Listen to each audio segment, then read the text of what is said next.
Maraming salamat po sa pagtangkilik ng ating video. Hinihikayat ko po kayong mag-like and subscribe para ma-update kayo sa susunod na nakabanata. Tara at umpisahan na natin. Naman Hindi mapakali si Daryl, gusto nitong tulungan sina Ira at Ambrose. Mga elite na sundal ng North Mona ang Celestial Feather Riders. Mga bata lamang sina Ira at Ambrose. Paano maikukumpara ang dalawa? Ngunit napakalayo ng dalawa kay Daryl. Mawawalan ito ng oras kapag sinundan niya ang dalawa. Sush! Tila kidlat ang nagningning na mga mata ni Yang Jian nang titigan nito si Daryl. Nag-eksyo sa kagubatan ang boses nito. Palagi kitang hinangaan dahil mayroon kang bihirang talento. Pinakitaan kita ng awa pero nagpatuloy kang kalabanin ako. Magiging huling hantungan mo ang kagubatan ngayong araw. At kayong mga bilanggo, huwag niyong iisiping makakaalis kayo ng buhay. Buzz! Dahan-dahang itinaas ni Yang Jian ang 3-point double-edged saber. Bumalot ang malakas na aura sa buong kagubatan. Kaagad na namuo ang mga ulap sa kalangitan sa itaas ng gubat. Mukhang dumating ang apokalipse. Nagalit ng matindi si Yang Jian. Nagbabago ang langit sa tuwing nagagalit si Grandmaster Erlang. Wow! Nakaramdam ng itinagong kaba ang North Moana Army at mga cultivator ng World Universe sa kanilang mga puso. Hindi sila nagtangkang huminga man lang. Go! Lumunok ng malaki si Daryl at labis itong pinagpawisan nang maramdaman niya ang hindi natatapos at nakamamatay na mga intensyon ni Yang Jian. Hayop! Nagalit talaga namin siya. Isa itong problema. Sinubukang kumalma ni Daryl habang bumubulong sa sarili. Sa wakas ay sumigaw ito. Yang Jian, sa tingin mo ba ay nabubuli mo kami ng kasama mong malaking hukbo? Kung may tapang ka, hayaan mong magtapat ang ating mga tao at magkakaroon tayo ng maayos na labanan.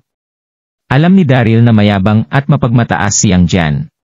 Kaya naman ginalit talaga nito ang lalaki para magkaroon ng mas mahabang oras. Mamatay ka na lang. Ngunit nang sandaling iyon ay patuloy na nag-alab sa galit si Yang Jian. Ayaw nitong harapin si Daryl. Matapos ang galit na pagsigaw ay hinawakan nito ang kanyang 3-point double-edged saber at lumipad. Buzz! Sumabog ang internal na enerhiya mula kay Yang Jian. Nadurog ang buong kalangitan. Z-slash! Nang sumunod na segundo ay nag-eksyo ang boses mula sa bibig ni Yang Jian. Matapang nitong itinaas ang kanyang mga kamay at sumabog ang nakakatakot na lakas mula sa double-edged saber. Nakabuo ito ng illusionary saber na malakas na lumipad patungo sa direksyon ni Daryl. Higit sa 100 metro ang haba ng illusionary saber. Nabuo ito mula sa battling spirit ni Yang Jian. Nang magpakita ang saber ay bumaba ng higit 0 degrees ang temperatura sa buong kagubatan. Naramdaman ng lahat na lumamig ang kanilang mga buto. Hindi mapigilan ng mga cultivator na mag-alala para kay Daryl. Hindi mapakali si Yvette. Nanginig ito nang sumigaw siya. Daryl, mag-iingat ka. Labis na nasabik ang North Moana Army. Tila ba nakikita na nila kung paano malagim na mamamatay si Daryl? Nakakamangha ang ating kamahalan. Ginamit ng kamahalan ang kanyang ultimate technique. Isa na ngayong patay na karne si Daryl. Tama. Ito ang nangyayari sa mga kumakalaban sa kamahalan. Ang Z-slash ay isang sikat na ultimate technique ni Yang Jian, napakalakas nito. Kalahating taon ang nakaraan nang ginamit ito ni Yang Jian sa palasyo ng North Moana para matinding sugatan si Zhu Baiji. Ito ang nagdulot ng pagtakbo ng nasabing lalaki. Kahit na si Zhu Baiji ay hindi magawang harangin ang pag-atake nito, paano pa kaya si Daryl? Nagulat si Daryl nang makita niyang ginamit ni Yang Jian ang kanyang ultimate technique. Itinaas niya ang kanyang kamay at bumuo ng protective shield. Buzz! Sa parehong sandali ay inilabas nito ang kanyang 7 treasures, exquisite pagoda, at inilabas ang malalakas na cultivator, kagaya ni na Bradley, Yuan Tiangang, at ang iba pa. Kaagad na sumigaw si Daryl nang lumabas ang mga ito. Bilisan ninyong harangan siya! Bang! Bang! Bang! Mabilis na nilikom ni Bradley Young at ng iba pa ang kanilang mga internal na enerhiya at hinarap ang huge saber illusion. Narinig sa buong kagubatan ang malakas at nakakadurog ng mundong ingay at nabawasan ang lakas ng illusionary saber. Bang! Ngunit matindi pa rin ang naging pagtagos ng illusionary saber sa protective shield ni Daryl. Narinig nila ang pumutok na sigaw bago mabilis na nadurog ang protective shield. P50. Dumura ng dugo si Daryl bago lumipad ng malayo ang kanyang katawan, at ilang beses itong tumama sa ilang puno, saka lamang ito tuluyang lumapag sa sahig. Hayop! Pinunasan ni Daryl ang dugo na nasa gilid ng kanyang bibig. Tumayo ito at malamig na tiningnan si Yang Jian sa labis na pagkagulat at takot. Ito ba ang kapangyarihan ni Grandmaster Erlang? Labis na nakakatakot. Pero sikretong nagbuntong hininga si Daryl nang pumanatag ang kanyang loob bukod sa pagiging gulat. Ito ay dahil nasa gitna ng ere sina Bradley Young at ang iba pa habang nakikipaglaban kay Yang Jian at pinigilan ito. Tumabi kayo. Mamatay ka na. Mamatay ka na. Halos mabaliw na si Yang Jian nang hindi makamundo itong tumayo sa likod ng howling celestial dog na parang isang dios. Patuloy ang paglabas ng nagagandahang liwanag ang hawak nitong 3-point double-edged saber habang matindi ang labanan nila ni Bradley at ng iba pa. Namula ng matindi ang mga mata ni Yang Jian nang magamit niya ang kanyang pinakalamakas na teknike. Hindi lamang siya nabigong patayin si Daryl, binastos din ito ng maraming cultivator mula sa 7 Treasures Exquisite Pagoda. Makinig at sundin niyong lahat ang aking ipag-uutos. Matapos ang ilang round ng matinding labanan, hindi pa rin makawala si Yang Jian laban kay Bradley, at sa iba pa, hindi na ito mapakali at sinigawan ang kanyang hukbo. Patayin si Daryl at ang lahat. Huwag kayong magtitira ng buhay. Patayin. Naglabas ng nakakawasak ng mundong sigaw ang ilang libong North Moana Army at umabante pasulong nang matanggap ang utos nito. Pagod na ang mga cultivator sa ginawa nilang pagtakas sa kulungan kahit na bumalik na ang kanilang internal na enerhiya. Ang lahat ay hindi mapakali habang hinarap nila ang North Moana Army. Sa isang kisamata ay marami sa mga ito ang natumba sa sariling pool ng dugo. Sush! Mariing ikinuyo ni Daryl ang kanyang kamao nang makita ang pangyayari, patuloy na tumaas ang kanyang galit. Napansin ni Daryl ang Wicked Valley ilang kilometro lamang ang layo mula sa kung nasaan sila. Mararating nila yon sa loob lamang ng ilang minuto kapag nagmadali silang nagtungo roon. Pero nang sandaling iyon ay hindi sila nakapunta sa Wicked Valley dahil hinahabol sila ng North Moana Army. Sa tingin mo ay kaya mo kaming wasakin. Ibigay mo na ang lahat. Narinig ang malamig na boses mula sa bibig ni Daryl. Malakas nitong itinaas ang kanyang mga kamay. Nagpakita sa hangin ang 9 na mahahabang dragon at pinalibutan ng mga ito si Daryl. Ascension of the Nine Dragon. Sumigaw at tinuro ni Daryl ang North Moana Army. Oo, galit si Daryl ng sandaling iyon dahil hindi sila makatakas sa mga ito. Kaya lamang nitong makipaglaban hanggang kamatayan. Roar! Patuloy na narinig ang malakas at malinaw na mga pagsigaw ni Daryl bago mabilis na sumugod ang 9 na dragon. Halos 1,000 mga sundalo ang kaagad na miserableng sumigaw dahil sa pag-atake ng 9 na dragon, saka natumba ang mga ito sa kanilang sariling pool ng dugo. Sa puntong iyon ay nanginig at kita ang pagkagulat sa mukha ng mga natitira sa North Moana Army. Hindi pa nararating ni Daryl ang Heaven Ascension level, pero sobrang nakakatakot na ang kanyang kapangyarihan. Labis na nasabik si Yvette at ang iba pang mga cultivator. Daryl. Mayroon silang narinig na malamig na boses na nagmula sa kalapit na kalangitan. Puno ng pagod ang napakaganda nitong mukha habang naglabas ito ng lamig. Iyon ay si Gonggong. Hinabol ni Gonggong si Rocky ilang sandali lang ang nakaraan. Nakita nitong mga bantay sa presinto ang mga taong nandoon at kaagad itong nagalit nang mapagtanto niyang naloko siya. Bumalik kaagad si Gonggong sa kanyang pinanggalingan nang hindi masyadong nag-isip. Saka lamang nito na lamang pinamunuan niyang Jian ang siyang hukbo para habulin si Daryl. Kaya naman mabilis itong nagtungo roon. Ang kapal ng mukha mong isahan ako, Daryl. Malamig ang mga mata ni Gonggong nang magtanong ito. Isahan. Suminghal si Daryl nang makasalubong nito ang mga titig ni Gonggong hang mayroong matapang na ekspresyon, saka nito inasar ang babae. Magkaaway tayo, Gonggong. Hindi ba't normal lamang na isahan kita? Okay. Puno ng galit ang magandang mukha ni Gonggong nang marinig niya iyon. Galit na galit ito at nagsimulang manginig ang babae. Magaling, hindi ako matatawag na gonggong kapag hindi kita hahatiin sa pira-piraso ngayong araw. Kinilala ito bilang respetadong water god sa loob ng ilang libong taon, pero naisahan siya ni Daryl ng araw na yon. Paanong hindi magagalit si Gonggong? Ang pinakamahalaga ay ipinagkatiwala sa kanya ang pagsuko ng mapanlinlang ni Daryl, pero hindi niya ito nagawa. Nang sandaling iyon ay naramdaman ni Gonggong na kailangan niyang patayin si Daryl para makabawi sa kanyang mga pagkakamali. Buzz!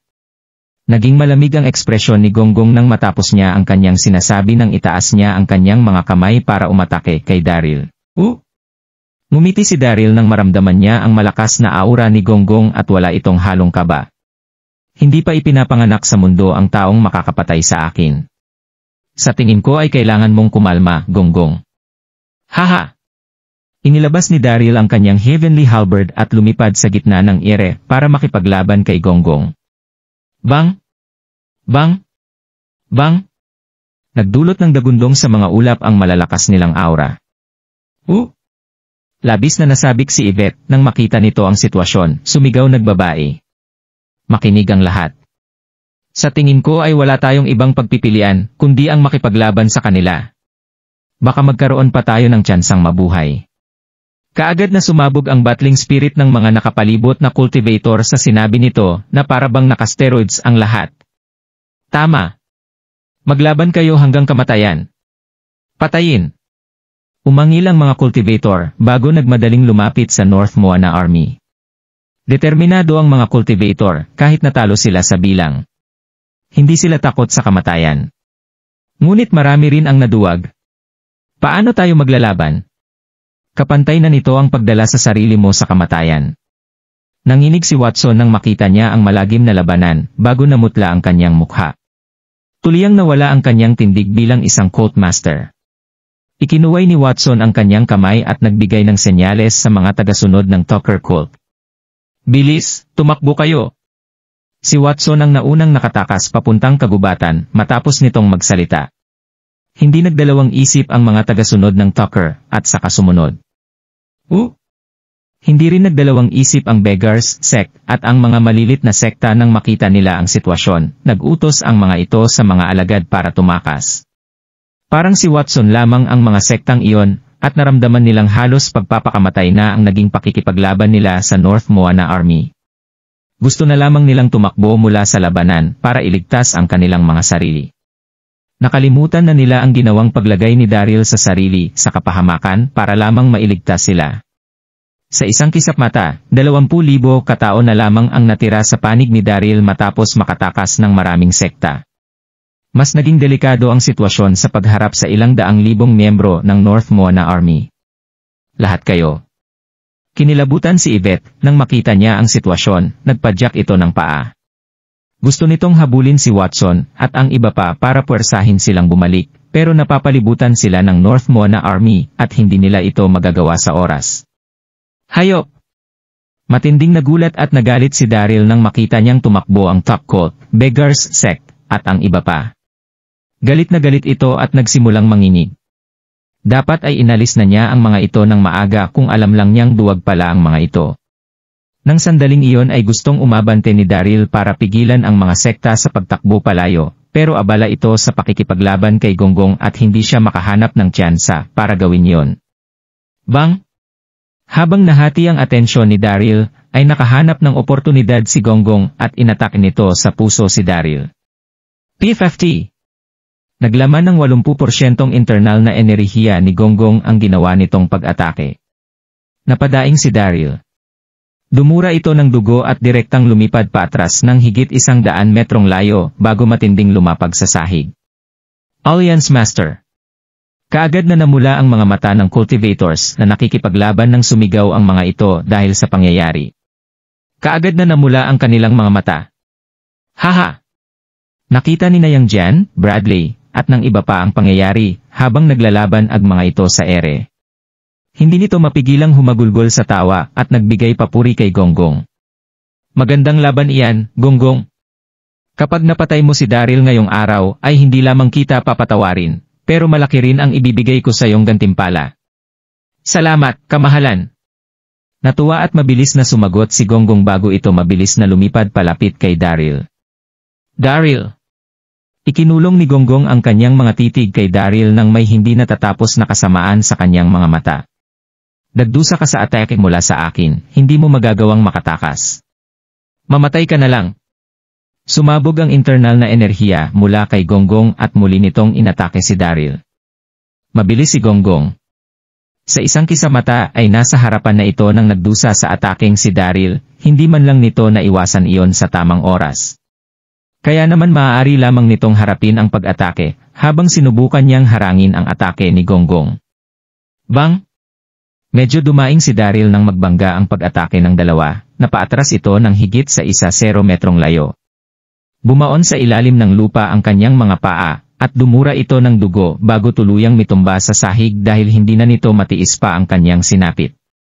Katunayan ay mayroong pure energy si Daryl at kaya nitong makipaglaban kay Gonggong sa parehong level kung lalabanan niya ito gamit ang buong lakas. Ngunit nabaling ang atensyon nito sa iba, kaya naman nagkaroon ng tsansa ang babae para umatake. Nang sandaling yon, hindi na pumapantay pa si Daryl laban kay Gonggong matapos nitong makatanggap ng isa pang pag-atake. Daryl! Narinig ang nakakaantig na pagsigaw ng manginig si Yvette. Hindi nito makontrol ang pag-agos ng kanyang mga luha. Nang sandaling iyon ay naramdaman ni Yvette ang pagdurog ng kanyang puso dahil sa matinding pagmamahal para kay Daryl nang makita niya ang sugatang lalaki. Huwag kang bibitaw. Tutulungan kita. Parang umaagos na sirang perlas ang mga luha ni Yvette, hindi niya ito mapahinto habang nagmamadaling lapitan si Daryl. Pero napakaraming sundalo ng North Moana ang nakapalibot sa lalaki, hindi makalapit sa kanya si Yvette. Nang sandaling iyon ay namutla si Daryl nang humiga ito sa sahig, at hindi nito marinig ang boses ni Yvette. Labis na panghihina lamang ang naramdaman nito, dahil napakabrutal ng pag-atake ni Gonggong. Daryl! Ngumiti at malamig na nagsalita si Gonggong. Pinagkatiwalaan kita, pero niloko mo ako. Hindi ba't mas maganda kung sumuko ka na lang noon? Nang sa ganon ay hindi asana tayo humantong parito. Bahagyang napangiti si Daryl nang maramdaman ito ang nakakamatay na mga intensyon ni Gonggong. Napakatagal mong nabuhay, Gonggong. Pero kailanman ay hindi mo naintindihan ang kahulugan ng pagiging matapat at matuwid. Bukas ang naging buhay ko at hindi ako kailanman susuko sa kahit na sino. Kahit na mamatay pa ako ngayong araw ay mamamatay ako ng walang pagsisisi dahil alam kong ginawa ko ang lahat ng aking makakaya. Mariing binigkas ni Daryl ang mga salita iyon. Wow! Ang mamatay ng walang pagsisisi. Sarkastikong sabi ni Gonggong habang may mayabang na ekspresyon, nag-asar pa ito. Bakit hindi mo yan sabihin sa mga kasama mong nasa langit na? Unti-unting humakbang palapit ang babae kay Daryl nang sabihin niya iyon. Nagbuntong hininga si Daryl nang makita niya ang papalapit na si Gonggong. Ngumiti ito pero nasa matinding desperasyon ang kanyang puso. Hindi takot si Daryl kay Gonggong sa normal na sitwasyon. Pero kinakaharap ng mga malalakas na cultivator ng Seven Treasures, exquisite pagod si Yang Jian ng oras na yon, samantalang hindi naman magawang makalapit ni Yvette, at ng iba pa, dahil hinarangan sila ng North Moana Army. Walang ibang makakatulong sa kanya. Paniguradong mamamatay siya sa sandaling iyon. Roar! Sa huling sandali ay narinig ang nakakabinging sigaw muka sa kalangitan bago lumapag ang malaking anyo sa harapan ni Daryl para protektahan ang lalaki. Iyon ay si Rocky. Nakuha ni Rocky ang atensyon ng ilang libong sundalo ng North Moana at umikot ito sa kailaliman ng bundok sa ilalim ng pag-uutos ni Daryl. Hindi nagdalawang isip si Rocky at mabilis itong pumunta para tumulong. Ilang sandali lang ang nakaraan nang maramdaman nito na nasa panganib si Daryl. Ngumiti si Daryl nang makita niya si Rocky bilang isang matapat na enchanted beast. Hindi na uwi sa wala ang mga ginawa ni Daryl. Dad. Nanginig si Gonggong sa biglaang pagpapakita ni Rocky, napaatras ito dahil sa malakas at matinding godly aura ng enchanted beast. Sa wakas ay huminto si Gonggong at napakunot ito ng noon ang nakulong ang kanyang mga titig kay Rocky. Ito na namang mabahong halimaw na ito. Pinoprotektahan mo ba ang master mo? Kung oo ay pareho ko kayong papatayin. Hindi maipaliwanag ang galit na naramdaman ni Gonggong nang sabihin niya iyon dahil si Rocky ang nakakuha ng atensyon ng babae kung saan nagkaroon ng tsansa si Daryl para iligtas ang lahat. Roar! Matalino at naintindihan ni Rocky ang mga sinabi ni Gonggong. Bigla itong umangil bilang pagsagot sa babae. Sa parehong sandali ay bahagyang umabante ang itaas na katawan ni Rocky nang may panglaban na tindig, handa itong sumugod anumang sandali. Mag-iingat ka. Hindi mapigilan ni Daryl na sabihin yon ng banayad kay Rocky nang makita niya ang sitwasyon. Malakas ang babaeng ito kaya huwag mo siyang lalabanan ng malakas. Bigyan mo lang ako ng oras para mabawi ko ang aking internal na enerhiya. Kahit sasakto sa oras ang dating ni Rocky, ay hindi magawang kumalma ni Daryl at medyo nag-alala ang lalaki. Kahit ang malakas si Daryl ay kaharap pa rin ito ang water god na si Gonggong. Pamilya ang pagtrato ni Daryl kay Rocky kahit na isa itong godly beast, at natural lamang na ayaw nitong makitang may mangyaring masama kay Rocky. Daryl, nandito na kami. Biglang may mga narinig na sigaw mula sa Wick Valley nang sikretong nag-alala si Daryl. Lumingon ito at nakita ang ilang daang libong sundalo ng Westrington at ng pamilya Carter habang nakakamangha ang paglapit ng mga ito. Sina Chester, Dax, Susan, at ang iba pa ang namuno sa mga tao. Ipinadala rin ni Chester at ng iba pa ang kanilang mga depensa sa Wick Valley noong nagtungo si Daryl para iligtas ang mga cultivator mula sa kampo ng North Moana.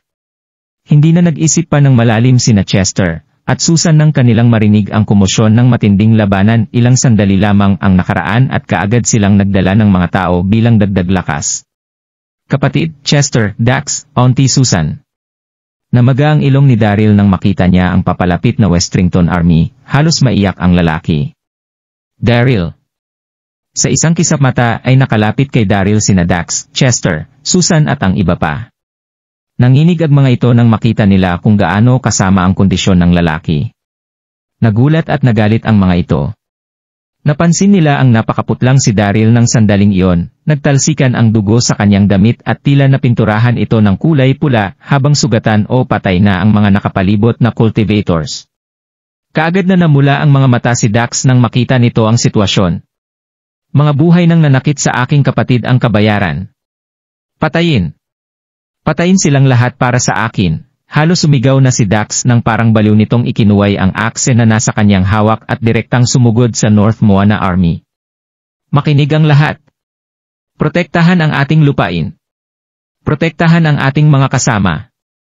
Mariing ikinuyom ni Chester ang kanyang mga kamao nang makita ang sugatang kapatid na wala ang kalmado nitong histura.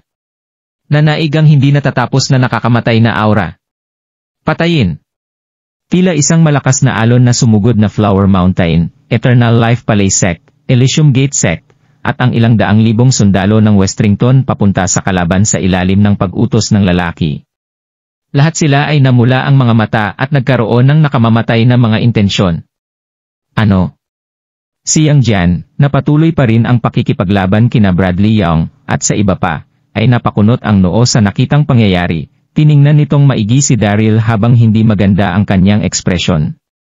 Paano nakarating ng mabilis ang Westrington Army at ang pamilya Carter? Hindi kaya'y sikreto nitong inilipat ang kanyang base sa Lambak? Kung ganoon at sobrang mapanlinlang ni Daryl.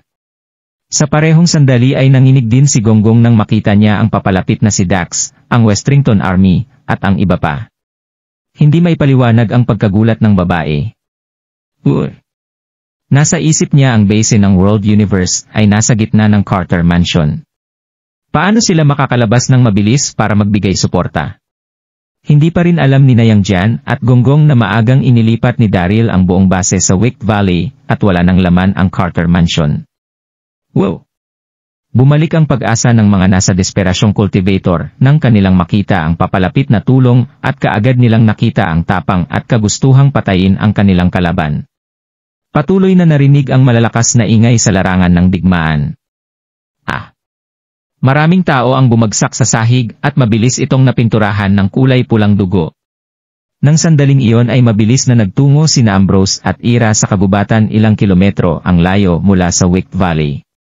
Hinabol sila ng ilang libong Celestial Feather Riders na nakasakay sa mga higanteng ibon. Matinding namawi si Daryl dahil sa kakatakbo ng matagal, halos hindi na nito matiis pa ang pagod. Maputla rin ang kanyang mukha. Katunayan ay hindi mahina ang kapangyarihan ni Ambrose, at kanina pa sana nito nabawi ang kanyang internal na enerhiya kung ininom niya lang ana ang revival pill sa presinto. Ngunit matigas ang kanyang ulo, at ayaw nitong tanggapin ang kabaitan ni Daryl kahit ano pa ang mangyari. Kaya naman itinapon niya ang revival pill. Nang sandaling iyon ay hindi na niya magawa pang tumakbo dahil hindi pa rin bumabalik ang naiyang internal na enerhiya, matagal na rin itong tumatakbo. Naramdaman lamang ni Ambrose na naubos na ang kanyang lakas ng sandaling iyon at huminto ang lalaki para maghabol ng hininga. Sa parehong sandali ay lumingon ito para makita ang sitwasyon. Hayop! Nagbago ang ekspresyon ni Ambrose nang makita niya yon, patago itong nagulat. Napansin niya ang ilang libong Celestial Feather Riders na may kulang-kulang 100 metro ang layo mula sa kanyang likuran, nasa gitna ng air ang mga ito. Hindi nakapagtatakang sila ang elites ng North Moana Army. Nagamit na niya ang kanyang buong lakas pero hindi niya ito mayalis. Kuya! Bumagal si Ira nang makita nitong huminto si Ambrose. Walang magawa ang babae kundi ang sumigaw ng malakas, habang tumakbo ito palapit kay Ambrose para hilain sana ang lalaki. Ula! Pero lumapag at pinalibutan ng Celestial Feather Riders, sina Ambrose at Ira ng sandaling yon. Huminga ng malalim si Ira nang makita niya ang sitwasyon. Maaaring mukhang kalmado ang maganda niya mukha pero kinbahan ang puso nito. Malinaw na naramdaman ni Ira ang inilabas na aura ng Celestial Feather Riders. Kahit na hindi sila ganoon kalakas ay hindi sila maaaring maliitin dahil napakarami ng kanilang bilang. Kayong dalawa. Tumingin kina Ambrose at Ira ang pinuno ng Celestial Feather Riders, kalmado itong nagsalita. Tigilan niyo na ang pagtakbo. Pareho kayong walang patutunguhan. Malakas ang boses ng mga nakisaling Celestial Feather Riders na nakapalibot. Tama. Pinagtaksilan niyo ang kamahalan. Magiging walang kwenta ang anumang gagawin niyo kahit na tumakbo pa kayo hanggang sa dulo ng mundo. Halina kayo at maging mas maunawain, sumuko na kayo. Hayaan niyong arestuhin namin kayo para maibalita namin ito sa kamahalan. Patuloy na narinig ang malalamig nilang tono habang walang naawa kina Ambrose at Ira. Sumuko. Napasinghal si Ambrose nang marinig niya iyon, naging napakalamig ng kanyang mga mata. Noong una ay matapat ang lalaki, at pinagsilbihan nitong maigi si Yang Jian, pero pinaghinalaan siya ng lalaki dahil si Daryl ang kanyang tunay na ama. Nagpadala pa ito ng maraming tao para habulin sila ng kainyang kapatid. Binubuli niya ang dalawa. Tumayo si Ambrose sa harap ni Ira at prinrotektahan ito habang nasa isip iyon, malamig itong nagsalita. Anong napapanaginipan niyo? Gusto niyo akong sumuko? Aabisuhan ko kayo na umalis na bago pa maging hindi maganda ang mga pangyayari. Labis na nangibabaw at matatag ang boses nito. Katunayan ay pagod na si Ambrose ng sandaling yon, hindi pa bumabalik ang kanyang internal na enerhiya. Parang naghahanap siya ng kanyang ikamamatay sa ginagawa niyang pang-iingis sa Celestial Feather Riders, pero kailangan itong gawin ni Ambrose. Bilang isang kuya ay kailangan niyang protektahan ang nakababata niyang kapatid kahit ano pa ang mangyari. Sush! Labis na nagalit ang Byron at ang nakapalibot na Celestial Feather Riders sa kanilang narinig. Hayop yan! Nasa dulo na ang talas ng isip ng batang ito, pero nagawa niya pa ring magsalita ng mayabang. Pabagsakin sila. Malamig yan auto ni Byron. Ula! Hindi nagdalawang isip ang nakapalibot na Celestial Feather Riders, at kaagad na sumigaw, habang nagmamadaling nilapitan si Ambrose. Gusto mo akong hulihin? Eddie CJ. Walang takot si Ambrose nang sumigaw ito, at mahigpit na hinawakan ang kanyang Tyrant Hammer, bago ito sumugod na parang isang baliw na leon habang sumisigaw. Hindi magawang magamit ng buo ni Ambrose ang kanyang Tyrant Hammer, dahil hindi pa tuluyang bumabalik ang kanyang internal na enerhiya. Pero magagamit niya pa rin ito bilang isang normal na sandata.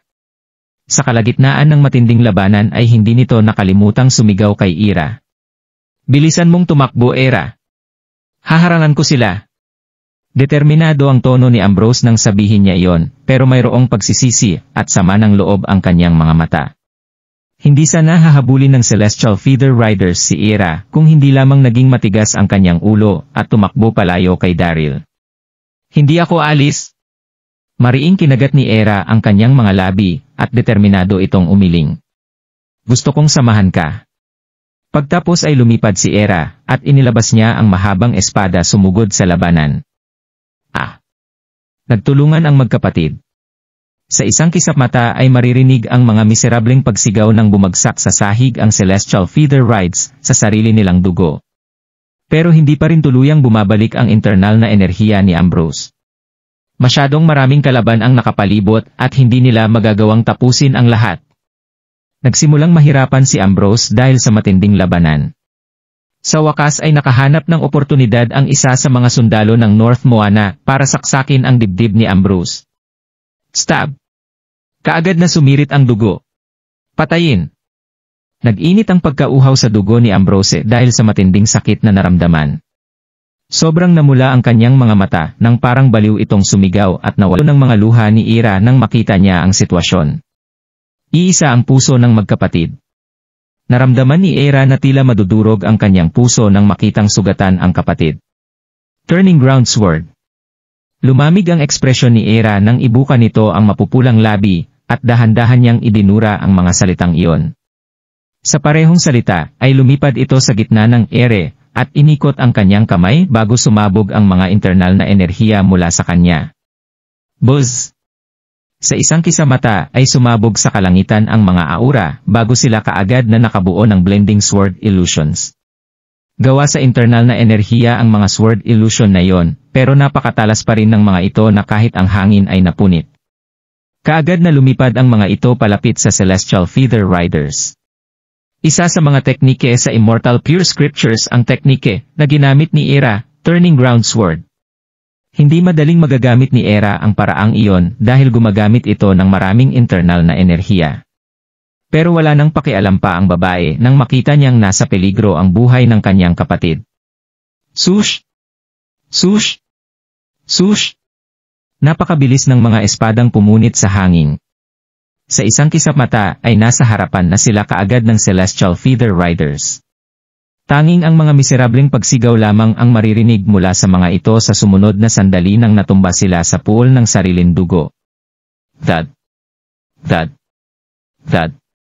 Byron, ang pinuno ng Celestial Feather Riders, ay isang level 2 Martial Emperor. Pero napilitan din itong mapaatras ng ilang dosenang paghakbang nang makaharap ang ultimate teknike ni Era.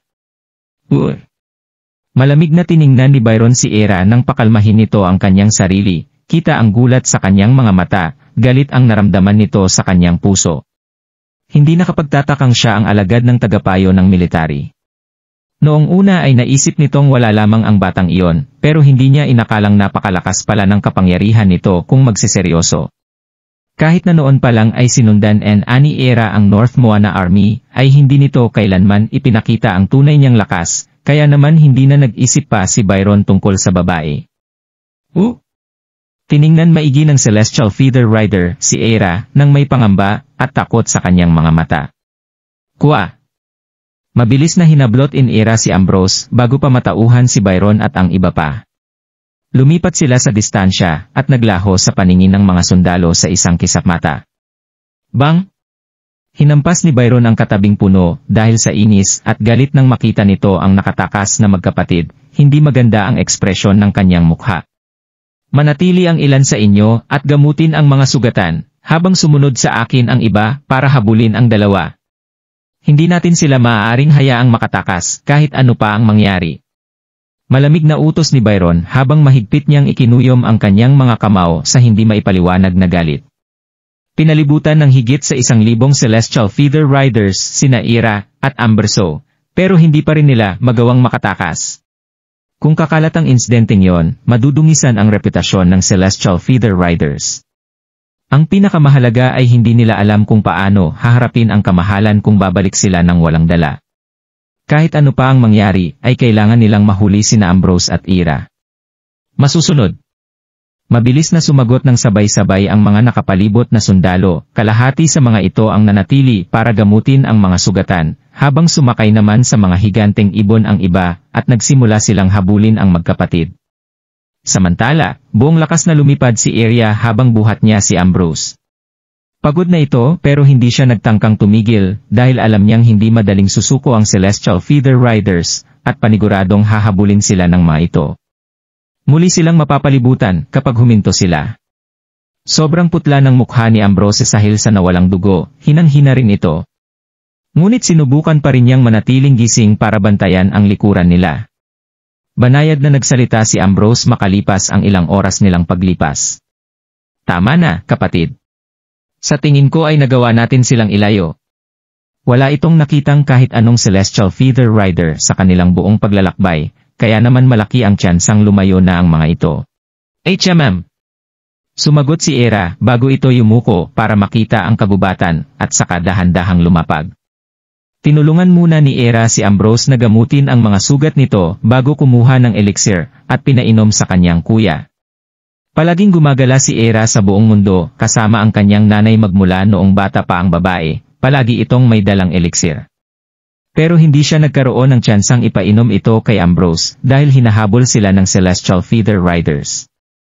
Katunayan ay matinding namawi si Era ng sandaling iyon matapos niyang mapagod dahil sa kanyang paglipad sa loob ng ilang oras. Pero naging prioridad niya pa rin ang kaligtasan ni Ambrose. Medyo bumalik ang kulay sa mukha ni Ambrose nang inumin niya ang elixir. Nagbuntong hininga si Era nang makita niyang maayos na ang lagay ng kanyang kapatid na tila ba naalis ang malaking pasan. HMM. Pero kaagad na nanginig si Era ng sandaling iyon nang makita niya ang syudad sa tabing dagat.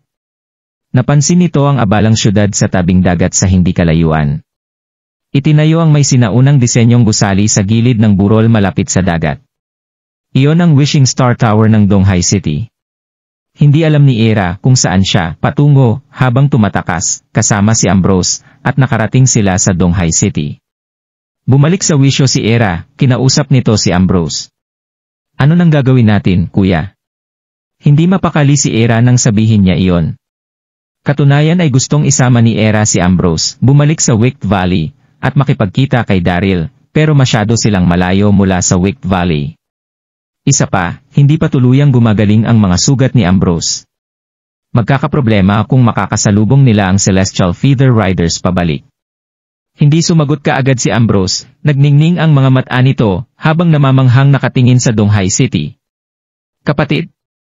Sa wakas ay bumalik sa wisyo si Ambrose at dahan-dahan itong nagsalita. Talagang hindi tayo makakabalik base sa sitwasyon natin ngayon.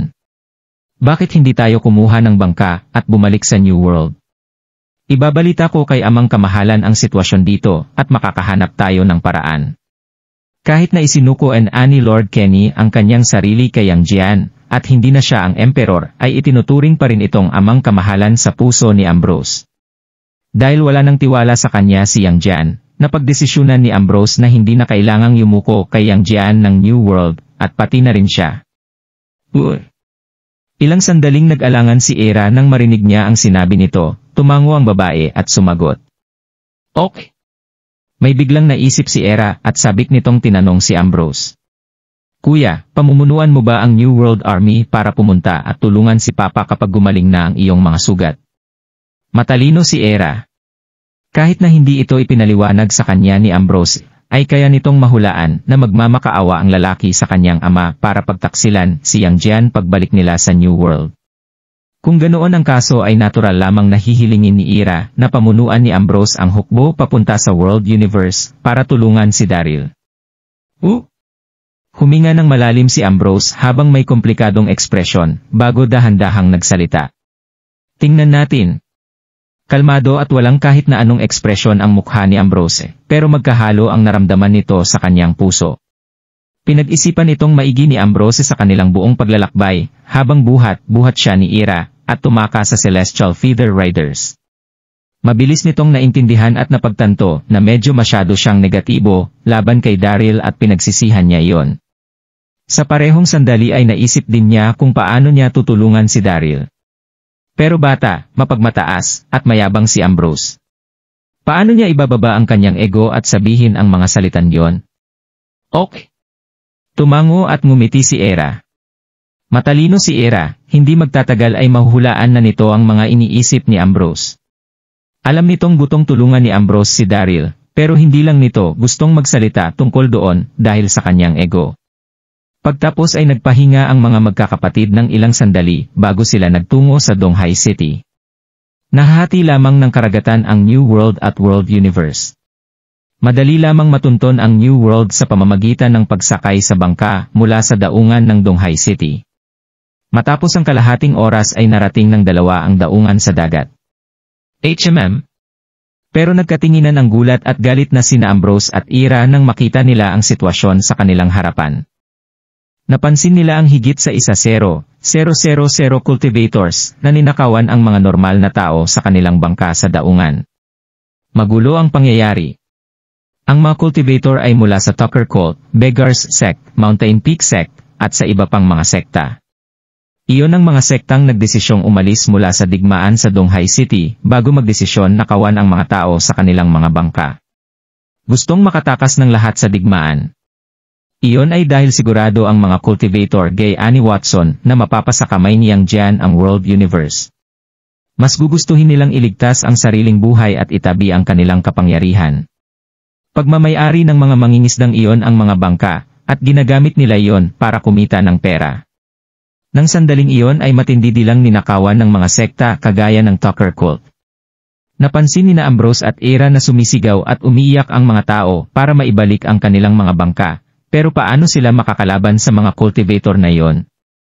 Ang lahat ay nasa sahig ng pangpang, hindi magawang depensahan ang mga sarili. Hindi lamang ninakaw ng mga cultivator ang kanilang mga bangka, pero malupit din nila itong ginawa. Umalis kayo! Umalis na kayo ngayon din. Pinrotektahan namin kayo ng matagal gamit ang aming buhay. Kaya syempre ay kailangan niyong ibigay sa amin ang inyong mga bangka. Huwag kayong mawalan ng utang na loob. Papaatin namin kayong lahat kung magsasalita pa kayo ng mga walang kakwenta-kwentang bagay. Hindi nagtangkang sumagot ang mga normal na tao dahil sa pananakot ng mga cultivator, desperadong umalis na lamang ang mga ito. Sush! Naging asul ang mukha ni Ambrose nang makita niya ang sitwasyon, labis itong nagalit. Kahit na hindi kinilala ni Ambrose ang sarili bilang isang taong mula sa World Universe ay minana nito ang karakter ni Daryl na hindi sang-ayon sa pagiging makasarili at masama. Lalong hindi ito sang-ayon sa mga cultivator na binubuli ang mga normal na tao. Nagalit din si Era at nagsimula itong manginig sa tabi ng lalaki. Mabilis silang lumapit. Lahat kayo! Tiningnan ni Ambrose ang kanyang paligid nang lapitan niya ang mga ito at malamig siyang nagsalita. Ibalik niyo ang mga bangka. Sino kayo para tawaging matuwid ang inyong mga sekta? Hindi kayo nahihiya sa pagnanakaw niyo sa mga tao. Matuwid at makapangyarihan ang boses nito. Sush! Kaagad na tumingin kay Ambrose ang mga galit at gulat na cultivators. Ang lalaking ito. Kahit na pinasok ng North Moana Army ang World Universe ay hindi nakisali si Ambrose sa labanan. Kilala lamang nila ito bilang prinsipe ng New World na katrabaho noon ni Megan. Pre! Sa wakas ay bumalik sa wisyo ang mga tao nang sumigaw ang isa sa kanila. Anong kinalaman nito sa pagiging magnanakaw namin o hindi? Maraming tumango bilang pagsang-ayon sa mga sinabi nito. Namula ang mukha ni Ambrose dahil sa matinding galit, wala itong masabi. Hindi mapigilan ni Era ang sumigaw dahil sa galit. Nasa peligro ang buong World Universe pero wala sa inyo ang tumulong sa pagdepensa laban sa North Moana Army. Sa halip ay nandito kayo para magdulot ng gulo sa mga tao. Lahat kayo ay kahihiyahan sa mundo ng mga cultivator sa World Universe. Ibabalik niyo ang mga bangka kung mayroon pa kayong konsensya. Sush! Walang masabi si Watson at ang iba pa nang marinig nila ang mga sinabi ng lalaki habang nakita ang mga bahid ng konsensya sa kanilang mga mukha. Hihi! Pero hindi nagtagal ay bumalik sa wisyo si Watson nang suminghal ito at inasar si Ira. Napakalakas ng North Moana Army. Hindi magagawang dumepensa ng World Universe laban dito, kaya naman mas mainam kung tatakas na lang sila. Ano naman sa'yo kung takot kaming mamatay? Anong karapatan mong para husgahan kami? Nilalabanan ng iyong ama at ng mga tao nito ang kalaban hanggang kamatayan ang mga ito sa Wick Valley, pero pareho kayong nandito. Sino kayo para ituro kami? Mapagmataas ang ekspresyon ng mukha ni Watson nang sabihin nito ang huling pangungusap. Maraming nakisali. Tama, mukhang lumipad din sila papunta rito. Tama, wala man lang silang pakialam tungkol sa kanilang ama bilang mga anak. Sino sila para husgahan tayo? Lahat kayo ay mga duwag din, sino kayo para magkunwaring matuwid. Tigilan nyo na ang pagkukunwari. Mariing ikinuyom ni Era ang kanyang mga kamao habang hindi pa rin natitigil ang pang-aasa ng mga yon. Galit na galit si Era at ipinadyak niya ang kanyang mga paa. Pero wala itong ibang masabi para makasagot. Iyon ay dahil tama ang sinabi ng mga tao, nagtungo sila roon. Tumahimik kayo. Hindi na kayang matiis ni Ambrose ang pangyayari, lumaki ang galit sa kanyang puso. Pagtapos ay galit itong gumigaw. Sasabihin ko ng isa pang beses, ibalik niyo ang mga bangka sa mamamayan. Kundi ay huwag niyo akong sisisihin sa pagiging malupit. Inilabas ni Ambrose ang Tyrant Hammer at mahigpit itong hinawakan. Jigo ka! Uminit ang ulo ni Watson at kaagad itong sumagot. Hindi namin ito ibabalik sa kanila. Anong magagawa mo tungkol doon? Katunayan ay hindi kailanman magtatangka si Watson para magsalita ng ganoon kay Ambrose dahil ang lalaki ang prinsip ng New World. Kahit na sinakop niyang Jan ang New World, hindi pa rin dapat maliitin ang katayuan ng lalaki. Pero hindi na sila mapakaling tumakbo sa karagatan at wala na rin sila pakialam pa. Ang pinamakahalaga ay napansin ni Watson na tanging sina Era at Ambrose lang ang mga taong salungat sa kanila. Isa pa, maputla ang mukha ni Ambrose, malinaw na nasaktan ito. Kaya naman hindi takot si Watson sa kanya. Mga bungkus ng dumi. Hindi na nag-abala pang sumagot si Ambrose. Galit itong sumigaw, hinawakan ang Tyrant Hammer ng mahigpit, at direktang umatake kay Watson. Katunayan ay hindi walang ingat na tao si Ambrose.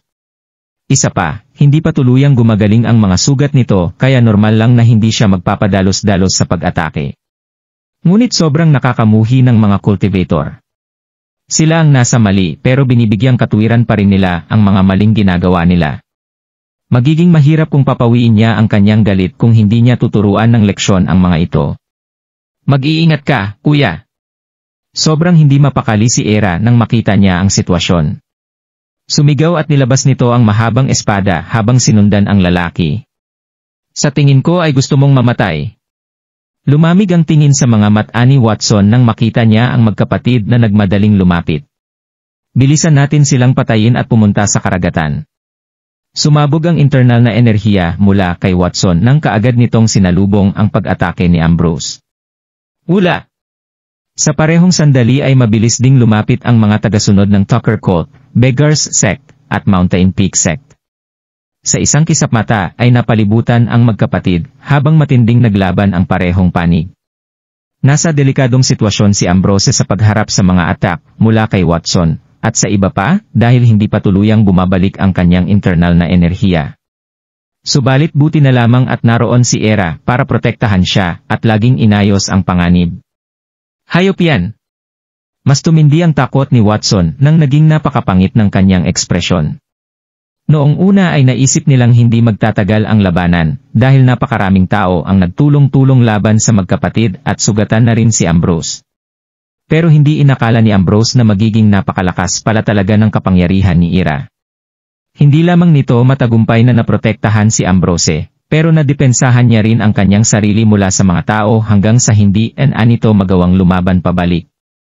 Nang sandaling iyon ay mukhang nakalimutan ni Watson na walang laban si Megan kay Era nang ginamit nito ang True Pure Immortal Scripture mula sa Mount Emi, lalo na ang mga taong ito. Bilis! Ilang minuto ang nakalipas nang gustong ipagpatuloy ni Watson ang pakikipaglaban. Nagmadali itong pumunta sa bangka at sinigawan ang mga tao. Paanda rin ang bangka. Tara na! Tigilan na ang pakikipaglaban sa kanya. Vroom! Vroom! Vroom! Vroom! Vroom! Vroom! Marami sa kanila ang bumalik sa bangka nang marinig nila yon. Narinig ang ingay ng 100 bangka. Tumalikod at tumakbo rin paalis si Watson. Sush! Naubos ang internal na enerhiya ni Ambrose at ikinuway niya ang kanyang kamay nang mapagtantong hindi niya mahahabol ang mga yon. Parang supernova na bumaril ang Tyrant Hammer, inatak nito ang likod ni Watson. Dumaing ang lalaki, dumura ng dugo at natumba sa sahig. Pero mabilis ang pagkilos ng mga tagasunod ng Tucker Cult at mabilis na nahuli ang lalaki. Thud! Ngunit nahulog sa sahig mula kay Watson ang isang bagay na kabalot sa papel. Sush! Nagbago ang ekspresyon ni Watson at gusto nitong tumalikod para kunin ang padala. Pero napaatras ito sa takot kina Ambrose at Ira. Bakit ang kapal ng mukha mong magtangkang tumakbo? Pinulot ni Ambrose ang Tyrant Hammer, at gusto nitong ipagpatuloy ang pagabol sa mga tao, pero bigla itong nanginig at dumura ng dugo. Napaupo at napaluhod ang lalaki sa pangpang. Hindi pa gumagaling ang mga naunang niyang sugat. Matapos ang matinding labanan ay labis na napagod at naubos na ng tuluyan ang kanyang internal na enerhiya. Kuya! Mabilis na lumapit si Ira nang makita nito ang sitwasyon at tinulungan nito si Ambrose bago may pag-alalang nagtanong, ayos ka lang ba? Maayos ba ang pakiramdam mo? Hindi sumagot si Ambrose at umiling lamang ito bilang senyales na maayos ang kanyang lagay. Nang sandaling iyon ay labis itong napagod, wala na itong lakas pa para magsalita. Vroom! Vroom! Ginamit ni Watson ang oportunidad para mabilis niyang imaneho ang bangka palayo. Ambrose! Nang sandaling iyon ay kaagad na tumayo si Watson sa kubyerta at tumitig kay Ambrose. Nagsalita ito gamit ang may pagkamuhing tono. Tatandaan ko ang isang ito. Kailangan natin itong tapusin balang araw. Tiningnan ni Watson ang package na nabitawan niya sa beach nang sabihin niya iyon.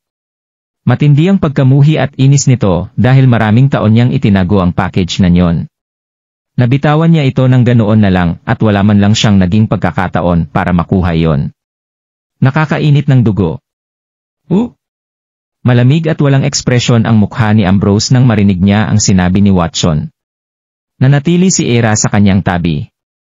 Katunayan ay gustong habulin ni Ira ang mga ito para maibalik si Watson at ang ibaba. Pero naging masama ang kondisyon ni Ambrose kaya naman kailangan siyang samahan ng babae sa bawat oras.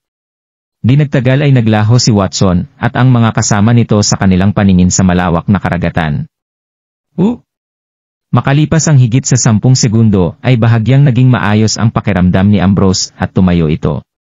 Pinulot nito ang parchment paper package bago niya ito buksan. Nang sandaling ito ay na-curious si Ambrose sa kung anong nasa loob nito at naging hindi mapakali si Watson. Hindi mapigilang tumingin ni Ira. Gasp! Nang sandaling iyon ay nanginig at nagulat si Ira nang makita ang laman ng package. Binalot ng parchment paper ang sinaunang mapa ng karagatan. Magandang nakapinta sa mapa ang mga dagat at isla na may iba't ibang laki. Ngunit ang mga label ng mga dagat at isla ay nakasulat gamit ang sinaunang paraan, hindi ito maintindihan ng magkapatid. Kuya! Makalipas ang ilang segundo ay bumalik si Ira sa kanyang wisyo at tinuro ang isa sa mga dagat na nasa mapa.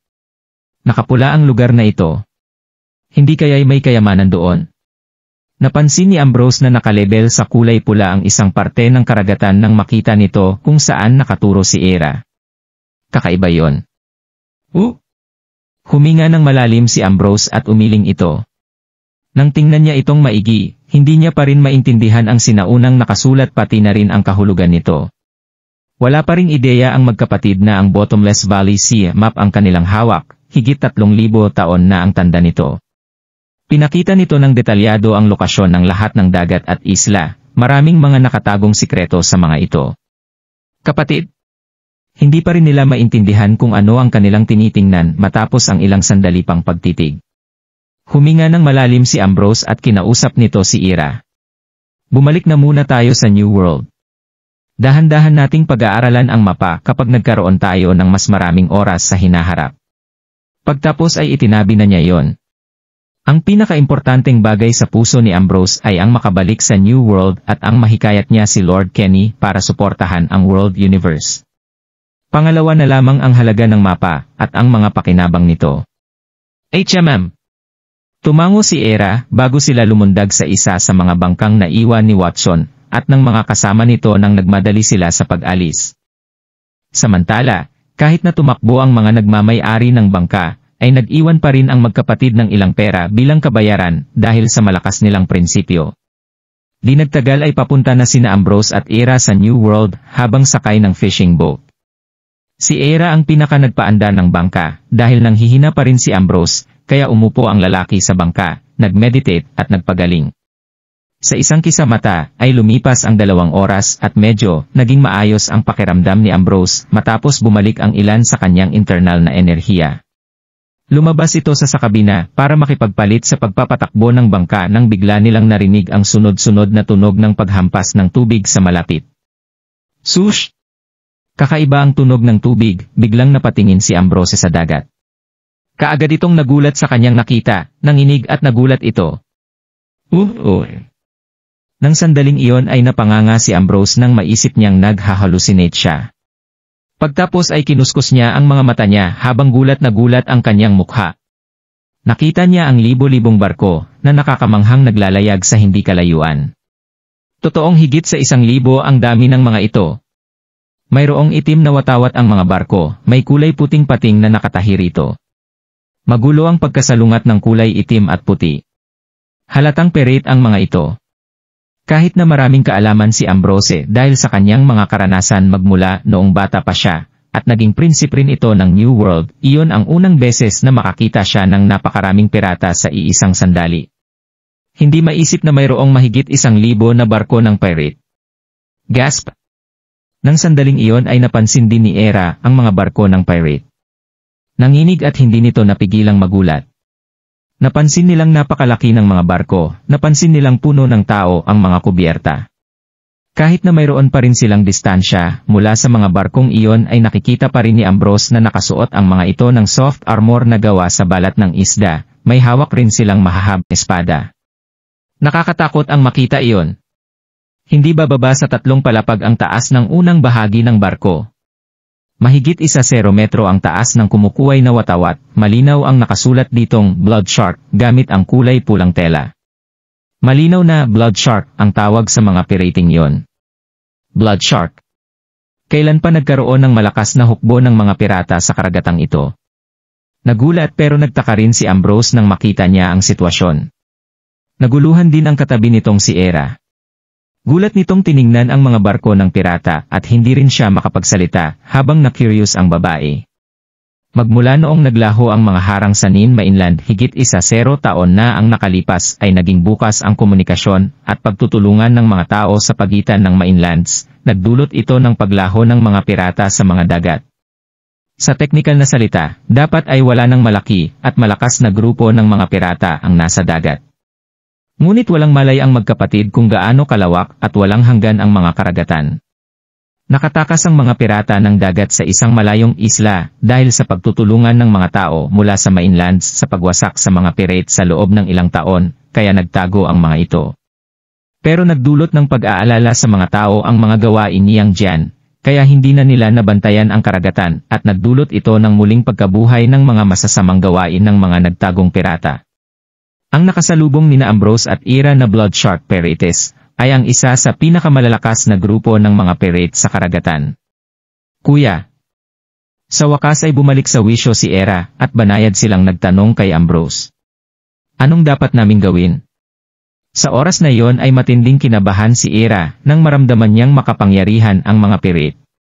Hindi bababa sa level ng Marshal Marcus ang mga ito, samantalang Marshal Saint naman ng level ng ilan sa kanyala. Isa pa, halos umakyat sa 100,000 ang bilang ng mga ito at napakarami sa kanila ang sama-sama. Walang laban si Ambrose sa mga ito kahit na tuluyan pang bumalik ang kanyang internal na enerhiya. Pinakalma ni Ambrose ang kinakabahang si Era. Huwag kang mataranta, tingnan muna natin ang mga mangyayari. Madilim ang ekspresyon ni Ambrose nang tingnan niya ang mga barko ng pirate nang sabihin siya iyon. Wala itong sama ng loob laban sa mga pirate. Kaya naman paniguradong hindi sila magkakaroon ng kaguluhan. Sush! Sush! Habang sikretong napaisip si Ambrose ay napansin nito ang biglaang paglipad ng 4 na anyo mula sa mga barko. Masyadong mabilis ang mga ito. Sa isang kisamata ay nagpakita sa kanilang harapan ang 4 na mga sexy na babae na may edad 20. Nakasuot sila ng pang-beach na maiksing palda, hindi maipaliwanag ang pagka-sexy ng mga ito. Nagpakita sila ng mabangis na kagandahan, pero labis na nakakatakot ang aura na kanilang inilabas. Pero wala sa mood si Ambrose para mamangha sa ganda ng 4 na babae, dahil labis itong nagulat nang maramdaman niya ang lakas ng mga babaeng iyon. Lahat sila ay level 5 Martial Emperor. Hayop! Level 5 Martial Emperor. Matinding nagulat si Ambrose. Marami itong narinig na alamat tungkol sa mga pirate, kahit na kailanman ay hindi pa siya nakakakita ng isa noon. Kriminal ang halos lahat ng mga pirata sa Nin Mainland, dahil naglayag lamang ang mga ito sa mga dagat para maging pirata dahil sa desperasyon, kaya naman sakto lang ang kanilang kapangyarihan. Hindi nila kailangang tumakas papuntang dagat para maging pirate kung malalakas na cultivator na sila. Pero hindi inakala ni Ambrose na level 5 Martial Emperor pala ang 4 na babaeng nasa kanyang harapan. Kinokonsiderang isa sa pinakamalalakas ang klase ng kanyang kapangyarihan sa buong Nine Mainland. Malamig at mayabang ang Blood Sherlock na Four Sisters.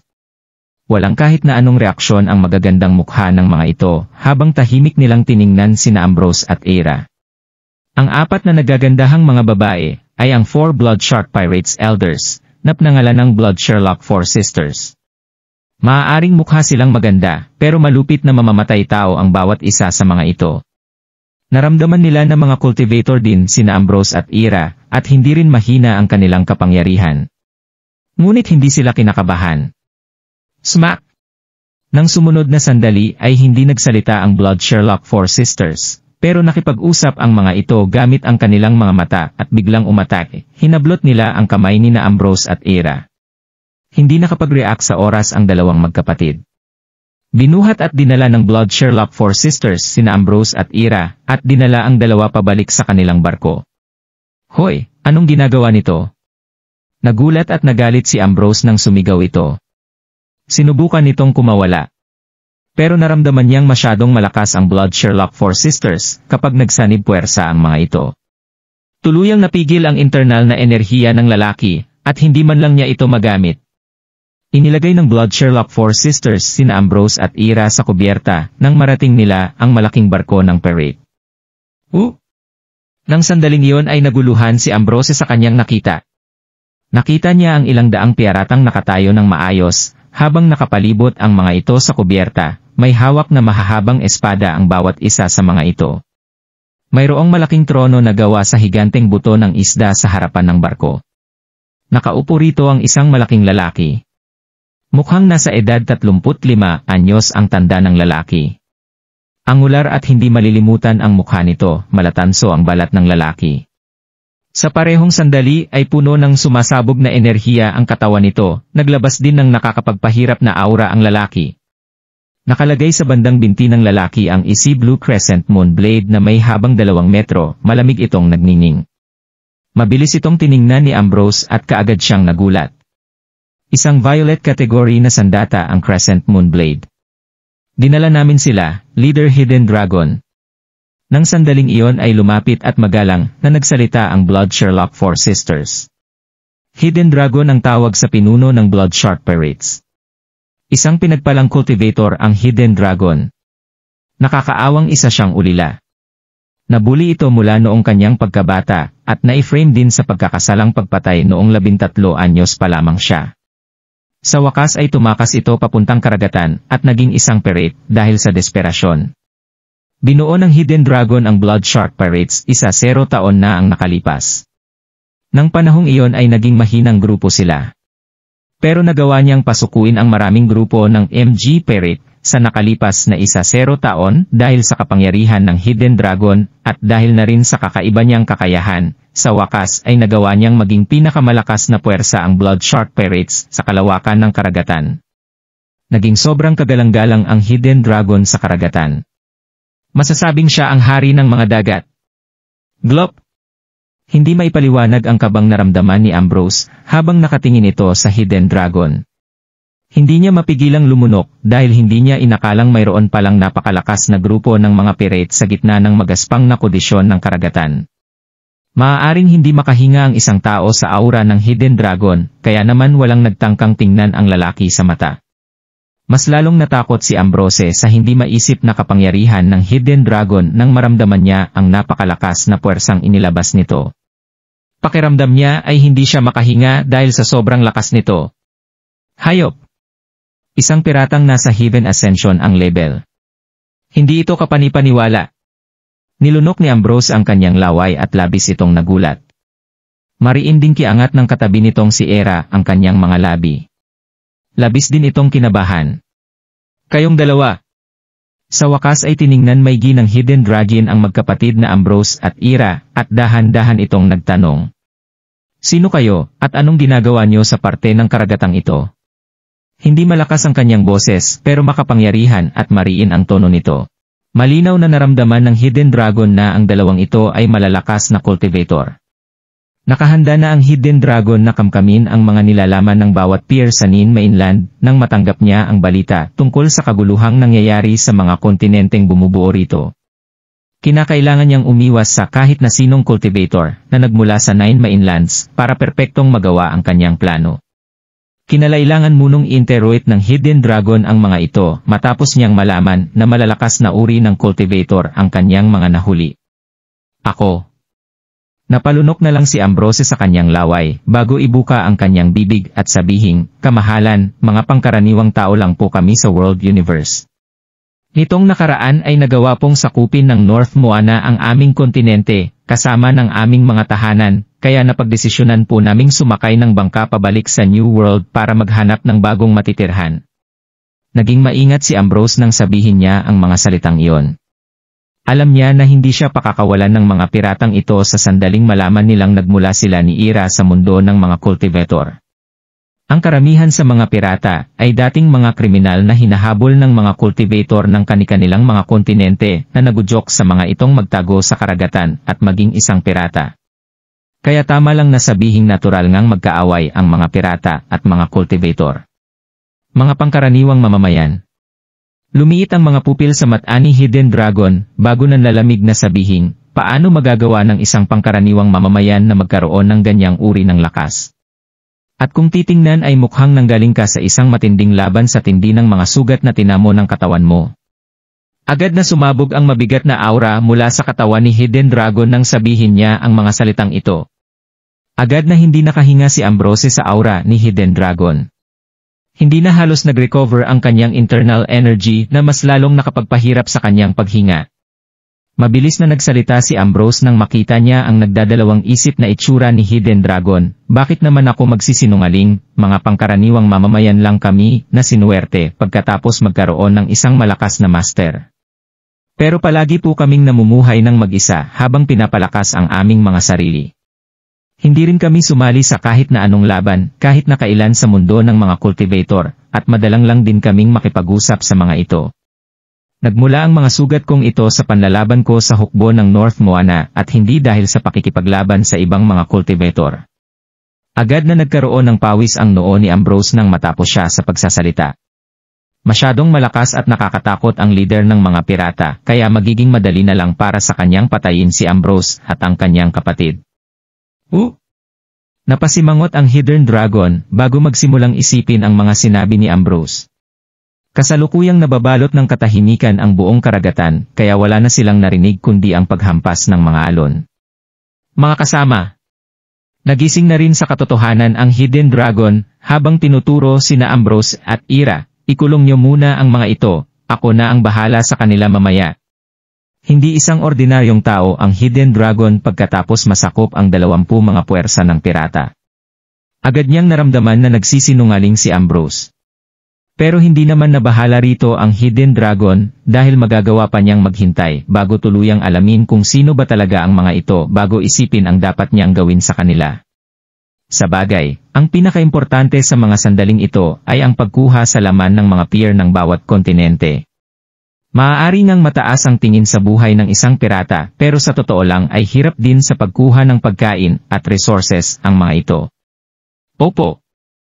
Agad na lumapit ang ilang mga pirata para ikulong sina Ambrose at Ira sa cabin na nasa ilalim ng deck matapos matanggap ang utos ng kanilang leader. Buwisit. Natigilan at nagalit sa mga sandaling ito sina Ambrose at Ira. Kasbay nito ang pagpupumiglas ng dalawa para makawala pero kasalukuyang nakaselyo ang kanilang mga aku points, kaya wala silang magawa na kahit ano para makatakas. Later. Dito na naglakad palapit ang isang pirata at buong galang na sinabi kay Hidden Dragon na, ilang daang kilometro na lang po ang layo natin sa Donghai City ng World Universe. Nasabik ng husto ang pirata nang sabihin niya iyon. HMM.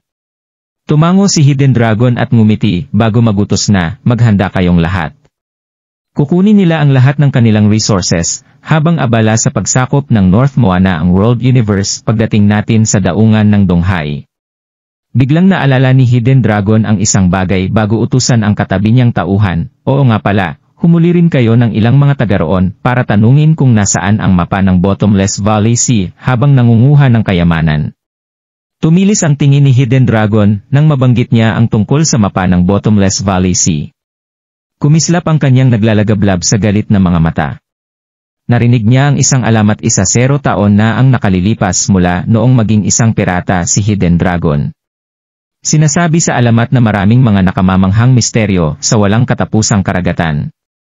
Ang lahat ng mga misteryo ng karagatan ay nakasulat sa mapa ng Bottomless Valley Sea.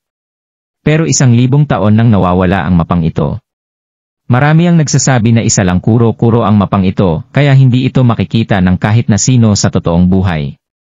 Pure determinado pa rin ang Hidden Dragon na magbakasakali sa paghahanap nito. Opo, leader. Sagot ng marami sa mga pirata. Ang mapa ng Bottomless Valley Sea. Natigilan ang nakakulong na sina Ambrose at Ira noong marinig nila ang bagay na yon. Tumingin ang dalawa sa isa't isa gamit ang nagugulat at komplikado nilang mga mata. Ang mapa kayang hinahanap ni Hidden Dragon ay ang mapang nahulog noon ni Watson. Samantala, noong mga sandaling iyon, sa hilagang bahagi ng Mid-City, parang naging isang katayan ang Wick Valley na nabalot ng matapang na amoy ng dugo sa paligid. Hindi pa rin tumitigil sa laban ang dalawang panig hanggang sa mga sandaling ito. Walang tigil na maririnig ang tunog ng pagpatay at miserableng mga sigaw sa paligid. Nagkulay pula na ang buong burol at mga kakahuyan sa paligid nito sa dami ng dugong dumanak sa paligid. Habang tumatagay ay mas tumindi ng tumindi ang laban. Kahit na dumating sa tamang oras ang pamilya Carter, Flower Mountain, Eternal Life Palace at ilang daang libong mga sundalo ng Westrington para harangin ang umaatakeng hukbo ng North Moana, hindi pa rin naging maganda ang lahat para sa kanila. Ang unang plano ni Daryl ay maglatag ng mga depensa sa Wick Valley bago harangin ang pagsugod ng North Moana Army na dadagsa sa daanan paakyat sa lugar na yon. Pero ang nagawa niya lang gawin ay mailigtas si Yvette at ang ibang mga cultivator sa kulungan nang mahabol sila niyang Jian sa gitna ng daan na sumira ng tuluyan sa plano ni Daryl. Kahit natulungan pa ang World Universe ni Nazurong at ng Divine Farmer sa mga sandaling ito, paano pa rin nila magagawang tapatan ang hukbo ng North Moana? Sinubukang utusan ni Daryl ang hukbo ng Westrington at gumawa ng mga formation sa gitna ng laban pero masyadong naging hindi pantay at komplikado ang terrain sa tabi ng burol kaya naging mahirap para kay Daryl na gumawa ng mga formation. Sinamahan pa ito ng pagpigil ng mga sundalo ng North Moana na magkaroon si Daryl ng pagkakataon para makabuo ng kahit isa sa mga ito. At sa wakas ay mabubuo na ni Daryl ang kanyang formation nang bigla naman itong wasakin ni Gonggong. Masyadong naging malakas si Gonggong matapos makilala bilang Diyos ng tubig kaya agad itong naging sakit ng ulo ni Daryl. Sa loob ng isang iglap ay agad na umangat ng husto ang bilang ng mga casualties sa panig ng World Universe. Hindi na nila magawa pang depensahan ang kanilang mga sarili sa sumusugod na hukbo ng North Moana kaya napilitan na rin ang mga itong umatras. Napaatras ang World Universe hanggang sa makarating sila sa Wick Valley. Buwisit! Kasalukuyan ng puno ng pag-aalala ang mukha ni Daryl nang makita niya ang pagdating ng hukbo ng North Moana na parang isang malaking alon. Dito na siya sumigaw ng, makinig kayong lahat. Kinakailangan nating depensahan ang Wick Valley. Hindi tayo susuko at magpapadala sa ating mga takot hanggang sa huli nating hininga. Wala na tayong magagawa pa sa mga sandaling ito. Ang Wick Valley ang huli nilang depensa, laban sa umaatakeng hukbo ng North Moana.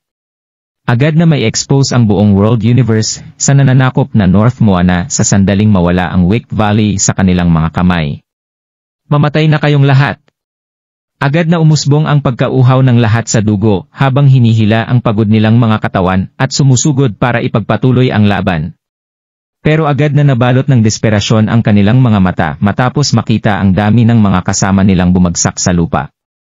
Tumatak na sa kanilang mga isipan ang nakakadepres na kapaligirang ito. Paano kung lumaban sila hanggang sa huling sandali? Masyadong malakas ang hukbo ng North Moana. Paano nila magagawang depensahan ang kanilang mga sarili laban sa mga ito? Pumatay. Kailangan lang nating pumatay. Parang wala sa sariling sumigaw si Daryl habang iwinawagayway ang kanyang heavenly halberd na tumama sa ilang grupo ng mga sundalo. Kasalukuyan na ring puno ng desperasyon si Daryl matapos niyang ma-realize na hindi niya kakayaning depensahan ang Wicked Valley. Pero kinakailangan niya munang pumatay ng abot sa kanyang makakaya bago hayaang bumagsak ang Wicked Valley sa kamay ng North Moana. Nandito na kami, Kuya Daryl. Kumapit ka lang, Daryl. Nandito kami para tulungan ka, bayaw. Dito na nila narinig ang sunod-sunod na sigaw mula sa hindi kalayuang kakahuyan.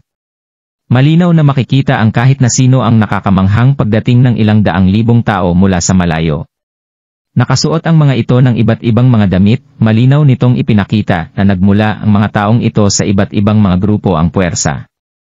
Higit sa 10 mga pamilyar na mukhang tao ang nanguna sa mga sundalong iyon. Isa rito ay nakasuot ng isang kulay puting damit. Nagmukha itong gwapo at habulin ng mga babae. Siya ay walang iba kundi ang Elixir Sect Master na si Andy Curtis. Habang ang isa naman ay nakasuot ng isang kulay dilaw na dress. Isa itong babaeng mayroong maladiwata sa gandang mukha. Siya ay walang iba kundi si Parker Johan ng famed Sword Sect. Silang lahat ay mga kaibigan ni Daryl sa iba't ibang mga kontinente. Noong una ay inutusan ng nasa Yellow Sea Continent noong si Daryl ang Hall Master ng Elysium Gate na si Ethel Wine and Fuel na manghingi ng tulong sa iba't ibang mga kontinente nang malaman niya ang tungkol sa pananakop ng North Moana sa World Universe.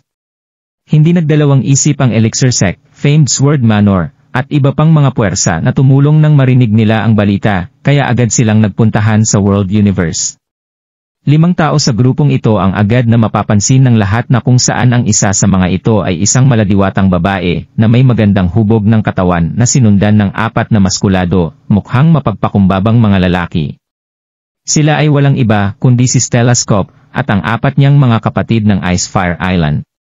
Dinadala ni Stella ang kanyang mga kuya sa iba't ibang lugar para hanapin si Daryl nitong nakalipas na 6 na buwan. Pero sa kasamaang palad ay nagkasalisi ang kanilang mga grupo. Nadismaya si Stella nang hindi niya makita si Daryl at kasalukuyan nang naglalakbay pabalik sa Icefire Island nang marinig niya ang balita tungkol sa pananakop ng North Moana sa World Universe. 2 lang araw na rin ang nakalilipas mula noong makasalubong ni Stella ang mga miyembro ng Elixir Sect at marinig sa mga ito ang pagpunta ng kanilang sekta sa World Universe para magbigay ng kanilang suporta. Hindi na nagdalawang isip pang sumunod sa mga ito si Stella at ang kanyang mga kuya. Nandito na kayo. Nadala at nasabik ng husto si Daryl nang makita niya sina Andy, Parker, Stella, at iba pa niyang mga kasama. Naramdaman ni Daryl na wala na siyang pagsisisihan sa sandaling mamatay siya nang dahil sa dami ng mga kaibigan na kanyang tinutulungan at sinusuportahan sa mga sandaling iyon. Daryl! Hindi na iwasang sumigaw ni First Scope noong mga sandaling iyon, sandali. Kailangan mong maging maayos. Agad namang sumali sa usapan ang magkakapatid na Scope at dumagdag sa mga sinabi ni First Scope. Oo nga. Hindi pa natin na-celebrate ang kasal niyo ni ate. Hindi ka pwedeng mamatay. Huwag kang magalala. Hanggat nandito ang magkakapatid na Scope, wala na silang magagawa kundi mangarap kung gusto nilang umabante rito kahit na umabot pa sa 1,000 ang bilang ng kanilang mga sundalo. Bayaw, sundan mo na kami pabalik sa Icefire Island sa sandaling matapos natin ang labang ito. Simpleng mga kalalakihan lang ang magkakapatid na Scope, kaya naging direkta ang mga ito sa pagsasabi ng kanilang mga naiisip. Wala silang pakialam kahit na gaano pa karaming tao ang naririto. Sush! Namula ng husto ang magandang mukha ni Stella nang makita niyang magsalita ang 4 niyang mga kuya nang hindi nag-iisip kaya agad niyang sinermonan ang mga ito, manahimik na nga kayo. Haha! Hindi maiwasang matawa ng malakas ni Daryl nang makita niya ang mga ito. Kasabay nito ang pagangat ng kaunti ng bagsak niyang mood kanina. Interesanting mga tao pa rin talaga ang magkakapatid na Scope, kahit na matagal silang hindi nagkita. Agad na sumigaw si Daryl sa magkakatapid na Scope nang maisip niya ito. Maraming salamat sa suportang binigay niyo sa akin mga kuya. Huwag kayong mag-alala, dahil inom tayo ng walang katapusan sa sandaling manalo tayo sa digmaang ito. Natuwa ang 4 nang marinig nila ang bagay na iyon. Haha! Dapat lang! Panoorin ninyo kung paano ko papatrasin ang hukbo ng North Moana. Halika, magpaliksahan tayo kung sino sa atin ang may pinakamaraming mapapatay sa labang ito. Sumigaw ang apat at agad na sumugod sa kampo ng North Moana. Elixir Sect, makinig kayo sa akin. Pumatay kayo para sa akin. Binunot ni Andy ang mahaba niyang espada at malakas na sumipol. Pinangunahan niya ang kanyang mga disipulo at agad na sumugod sa battlefield. Famed Sword Manor, makinig kayo sa akin. Tulungan niyo si Daryl na dumipensa sa hukbo ng North Moana. Malakas na sumigaw si Parker bago sumunod sa kanyang mga tauhan. Minsan, nang tinulungan ni Daryl ang famed Sword Manor na makalabas sa isang krisis. Noong una ay nagawa pa nila itong pagbintangan, kaya hindi na nawala ang guilt sa dibdib ni Parker hanggang ngayon. Nabahala sa mga sandaling iyon si Parker nang makita niya ang nanghihinang sitwasyon ni Daryl pagkatapos nitong dumipensa laban sa North Moana Army. Mamatay ka! Parang isang malaking alon na sumugod ang ilang daang libong mga disipulo ng Elixir Sect, famed Sword Manor, at iba pang puwersa sa battlefield. Ano? Nanginig ang abalang si Yang Jian kina Bradley Young at iba pa noong makita nila ang sitwasyon. Dito na sumama ang kanyang mukha. Naplano na ito ni Yang Jian noon. Magagawa na sana niyang mag-focus kay Daryl matapos niyang talunin si Bradley Young at ang mga kasama nito. Agad na babagsak ang buong world universe sa sandaling mapatay niya si Daryl. Dito na niya tuluyang masasakop ang kontinenteng iyon. Pero hindi inasahan ni Yang Jian na biglang magpapakita ang iba pang puwersang nagmula sa ibang kontinente para suportahan si Daryl sa huling sandali. Mas natigilan si Yang Jian nang masaksihan niya ang mga sumunod na pangyayari. Nandito na kami, Daryl. Habang nagagalit si Yang Jian sa kanyang sarili, nakarinig pa siya ng isa pang sigaw na nagmula sa kalangitan. Natigilan ang lahat noong tingnan nila ang direksyong pinanggagalingan ng boses. Nakita nila ang pagdating ng isang hukbong binubuo ng ilang daang libong sundalo mula sa kalapit na bulubundukin. Nakasuot ang mga ito ng kulay silver na armor habang hawak-hawak ang isang mahabang saber sa kani-kanilang mga kamay. Isang katakot-takot na tanawin ang pagkinang ng silver mula sa malayo.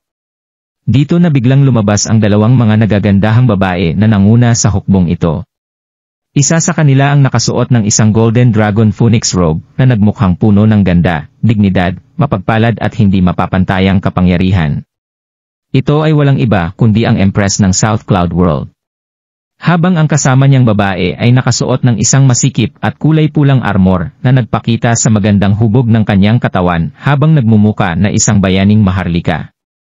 Ang babaeng ito ay walang iba kundi si Queen Silong. Ano? Pipersonal na dumating ang South Cloud World na Emperatrice. Maging ang mga puwersa mula sa ibang mga kontinente, maging ang hilagang Moana na mga sundalo o ang World Universe, ay labis na nabigla nang makita ang eksenang iyon. Lahat sila ay natahimik sa nang matagal nang tumingin sila sa Emperatrice at kay Quincy. Bagamat isang babae ang Emperatrice ng South Cloud, alam ng lahat na napakahusay niya. Pinamunuan niya ang South Cloud World sa maayos na paraan, at masasabing siya ang pinaka-maalamat at willing na babae sa lahat ng 9 na kontinente. Ang isang mataas at makapangyarihang emperatrice na tulad niya, ay personal na namuno sa isang hukbo upang magbigay ng suporta sa World Universe. Maliwanag na dahil kay Daryl. Natahimik ang buong crowd habang nakatingin kay Daryl sa sobrang gulat. Ang South Cloud na emperatrice ay personal na nandito. Ang lahat ng naroroon ay nataranta bago nagsimulang makipag-usap sa marami sa mga lalaking natulala sa Empress at Quincy. Ang magkapatid ay parehong napakarilag sa sexing katawan, bawat isa ay maganda sa kanilang paraan. Maraming lalaki ang hindi maalis ang tingin sa kanila at labis na nasilaw sa sandaling iyon nang magkasama silang lumitaw. Maharlika, kaakit-akit, at sexy. Walang sapat na salita sa mundo para ilarawan ang kanilang kagandahan. Daryl, okay ka lang? Nilingon ng Emperatrice si Daryl at malumanay na nag-aalalang tanong. Ilang araw na ang nakalilipas, hindi na nagdalawang isip ang Empress nang matanggap niya ang pakiusap ni Daryl para sa tulong at agad na pinamunuan ang isang hukbo upang magbigay ng suporta. Dapat sabihin na ang Empress ay mataas kaysa sa iba at karaniwang hindi kailanman personal na mamumuno sa isang hukbo sa digmaan. Gayunpaman, ibang kaso si Daryl dahil hindi lang siya ang Westrington na emperador kundi pati na rin ang prince consort ng South Cloud World. Ang kanyang kaligtasan ay may kinalaman sa kaligayahan ng kanyang kapatid. Natural na hindi papayag ang emperatrice na may mangyari kay Daryl. Pilit na napangiti si Daryl nang maramdaman ang pag-aalala ng empress. Ayos lang ako. Nakahawak pa rin ako. Kamahalan, salamat sa personal mong pagpunta rito para tumulong. Dumapo ang mga mata ni Daryl kay Quincy bago ngumiti at sinabing, Prinsesa, long time no see. Huwag kang mag-alala dahil hindi madaling mamatay ang asawa mo, haha. Haha. Labis na natuwa si Daryl sa sandaling yon. Masyadong mayabang si Quincy noon, pero malaki ang pinagbago dahil sa kanya. Gayunpaman, parang gusto niyang asarin si Quincy nang makita siya. Ikaw. Namula ang mukha ni Quincy. Malubhang nasugatan na si Daryl pero madaldal pa ring magsalita. Tumahimik ka. Sa palagay ko ay hindi gaanong malubha ang iyong mga pinsala. Namula si Quincy, mukhang hindi masabi nakakit-akit. Wow! Nagkagulo ang mga sundalo ng Hilagang Moana nang makita ang ilang daang libong sundalo ng South Cloud na dumarating upang magbigay ng suporta. Hindi maganda ang hitsura ng bawat isa sa mga ekspresyon ng sundalo ng North Moana. Ang mukha niyang Jian sa gitna ng hangin ay naging asul dahil ang kanyang mga ekspresyon ay sobrang pangit. Malapit na niyang patayin si Daryl nang dumating ang napakaraming puwersa para bigyan siya ng suporta. Maging ang South Cloud World ay dumating sa sandaling yon. Ang mga mata niyang Jian ay dumaan sa Empress, Quincy, Andy, at iba pa na may napakalamig at galit na tingin. Maaaring mahirap para sa North Moana Army na magpatuloy sa digmaang iyon dahil napakaraming puwersa ang dumating upang tulungan si Daryl. Lahat, sabay tayong umatake. Ibaba mo muna si Yang Jian. Sigaw ni Daryl na puno ng excitement ang mukha. Ang mga talahanayan ay lumiliko at maaari silang manalo sa digmaan basta't mapabagsak nila si Yang Jian. Sush! Sush! Sush! Sina Quincy, Andy, Parker, at ang iba pa ay hindi nag-atubili ng marinig iyon dahil ang mga panloob na enerhiya ay agad na lumabas mula sa kanilang mga katawan bago lumipad ng diretso sa Yang Jian. Sa sandaling yon, naabutan pa rin ni Yang Jian si Bradley Young at ang iba pa at nasa awkward na sitwasyon. Sush! Ang mga mata ni Yang Jian ay labis na namula nang makita si Quincy at ang iba pa na lumilipad sa kanya. Ang galit sa kanyang puso ay lubos na lumala habang siya ay nanunuya, okay, mahusay. Tutuparin ko lahat ng hiling mo dahil handa kang mamatay para kay Daryl. Buzz! Kung nagustuhan mo ang mga ganitong video, huwag mong kalimutan mag-like and subscribe. Panoorin mo na rin ang mga naunang kabanata para lalong maubos ang oras mo.